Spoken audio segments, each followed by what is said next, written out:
తిరుమలలో కన్యామాసంలో జరిగే బ్రహ్మోత్సవాల గురించి మనకు తెలుసు. బ్రహ్మోత్సవాలకు ఈ పేరు ఎలా వచ్చిందో ఇప్పుడు మనం తెలుసుకుందాం. శ్రీ మహావిష్ణువుకు వైకుంఠం తరువాత ఇష్టమైన ప్రాంతం శ్రీ వెంకటాచల క్షేత్రం. తాను సంకల్పించినప్పుడు వైకుంఠం నుండి భువికి దిగి వచ్చి భక్తుల సంరక్షణ కావించేవాడు.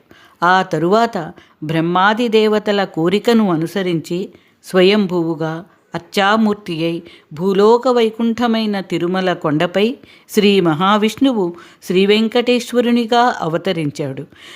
అలా కన్యామాసంలోని శ్రవణ నక్షత్ర శుభ సమయంలో స్వామి తిరుమలలో అవతరించాడు. అంటే కన్యామాసం శ్రవణ నక్షత్ర సమయం స్వామివారి అవతార దినం.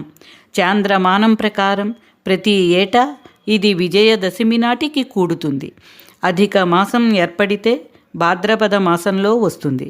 శ్రవణ నక్షత్రం నాటికి ఉత్సవాలు ముగిసేలా 10 రోజుల ముందు నుంచి తిరుమలలో శ్రీవారికి అవతార దినోత్సవాలు నిర్వహించబడతాయి.